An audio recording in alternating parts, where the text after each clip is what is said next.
एक बहुत ही भोला भाला सा आलसी लड़का था। वह कोई काम नहीं करना चाहता था, बस खाना खाता, घूमता और सोते रहता था।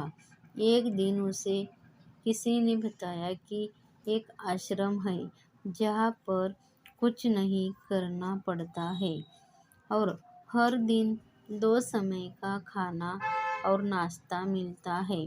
तुम वहाँ जा करके रहो। उस आलसी लड़के ने सोचा कि ये तो बहुत ही बढ़िया है और वह उस आश्रम में जाकर रहने को सोचा। और फिर वह भोला भाला आलसी लड़का अपना सारा सांसारिक जीवन छोड़कर उस आश्रम में जाकर रहने लगा। आश्रम में गुरुजी रहते थे। वह कुछ समय सबको प्रवचन देते हैं। वह आलसी लड़का सुनता था, बाकी समय आराम करता था और फिर भर पेट खाना खाकर सो जाता था। ऐसे ही उस लड़के का दिन गुजरता गया।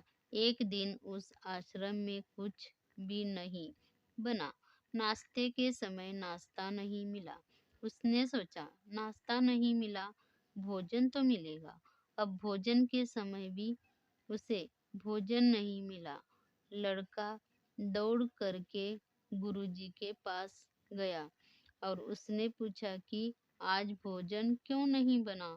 गुरुजी ने कहा कि बेटा, आज एकादशी है और जितने भी आश्रम के सदस्य हैं उनका उपवास है और तुम्हारा भी आज उपवास है। आज भोजन नहीं बनेगा। वह लड़का आलसी था और उसे भूख भी बहुत लगता था। उसने गुरुजी से बोला कि मैं उपवास नहीं रहूंगा, मुझे भूख लगी है, मैं खाना खाऊंगा। गुरुजी ने बोला, ठीक है, जाओ भंडारे में से सामान ले करके आओ और आश्रम में नहीं, बाहर ले जा करके बना लो। लेकिन याद रखना, भोजन बनाने के बाद सबसे पहला भोग भगवान को लगाना और फिर तुम प्रसाद पाना। वह लड़का बोला, ठीक है, और फिर अनाज लेकर नदी की ओर पहुंचा। भोजन पकाने लगा। तैयार हुआ। उसने उसके बाद कहने लगा कि भगवान श्री राम आइए, पधारिए, भोग लगाइए।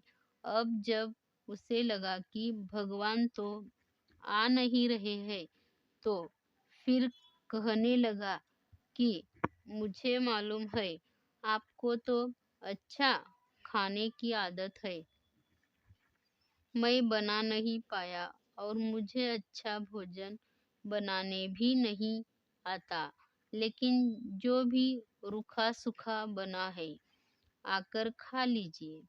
भगवान श्री राम उसकी सरलता पर बहुत ही प्रसन्न हुए और उस लड़के के दर्शन दे दिए। उसने देखा कि भगवान श्री राम आए हुए हैं और उनके साथ में माता सीता भी आई हुई है। लेकिन लड़के के सिर्फ 2 लोगों के लिए ही भोजन बनाया था, एक अपने लिए और दूसरा भगवान के लिए।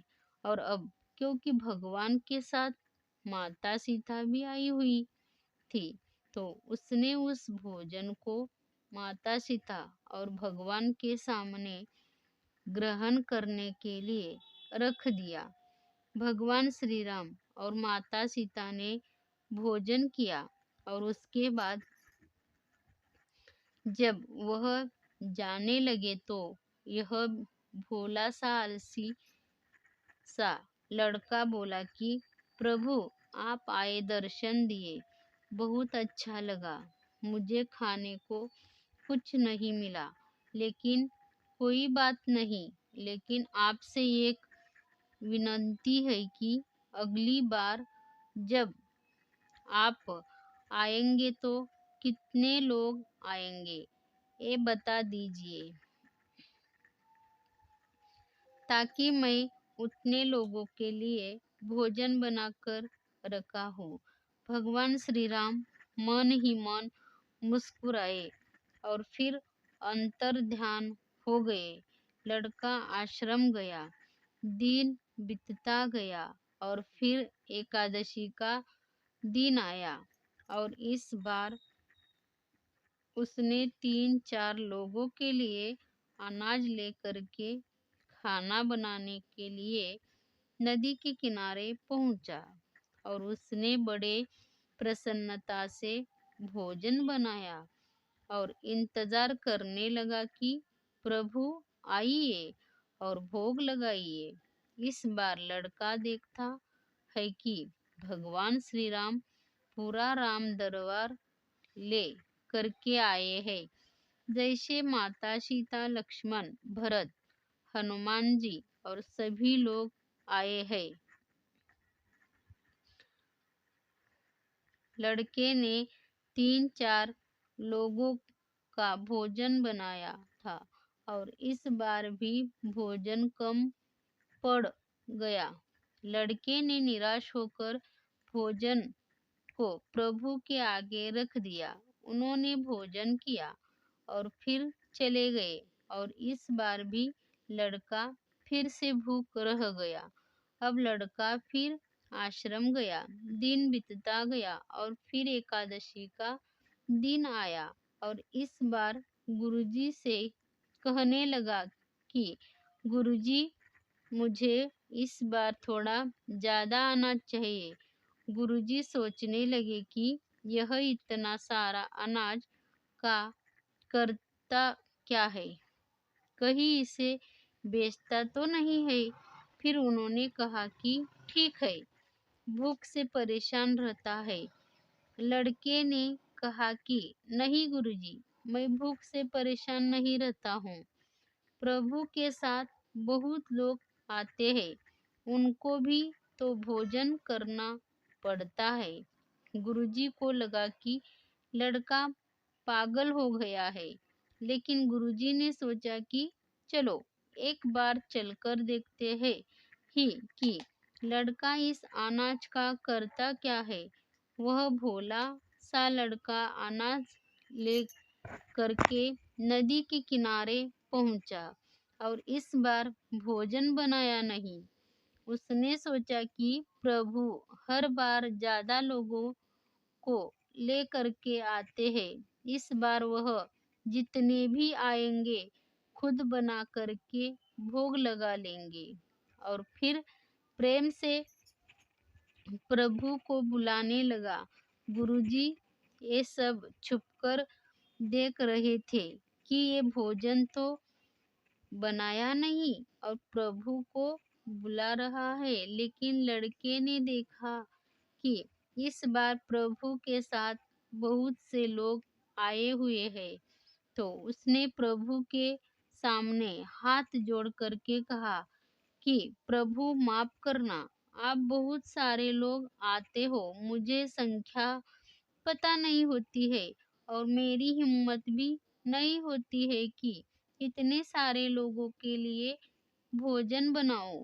आप स्वयं आइए, बनाइए, खाइए और भोग लगाइए। प्रभु मुस्कुराते हैं और अपने साथ आए सभी लोगों के साथ मिलकर के भोजन बनाते हैं। गुरुजी ये सब छुप करके देखते हैं और फिर लड़के के पास आ करके कहते हैं कि तुम ये कर क्या रहे हो।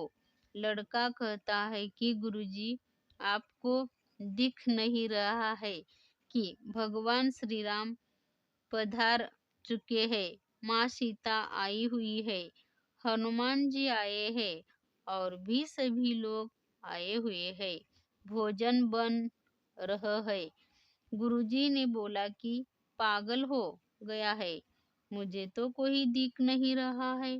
लड़का गुस्सा हो गया और बोला, प्रभु आप ये क्या कर रहे हो? एक तो मुझे भूखा रखा है और गुरुजी को दर्शन नहीं दे रहे हो, जो मुझे पागल समझ रहे हैं। कृपा करके गुरुजी को दिख जाओ। भगवान बोले, नहीं, मैं इन्हें नहीं दिख सकता। लड़का बोला, क्यों नहीं दिख सकते? मेरे गुरुजी तो बहुत महान है, बहुत बड़े ज्ञानी और ज्ञाता है। भगवान बोले, हाँ, ज्ञानी और ज्ञाता होंगे, लेकिन तुम्हारी तरह सरल नहीं है। जो सरलता तुम में हो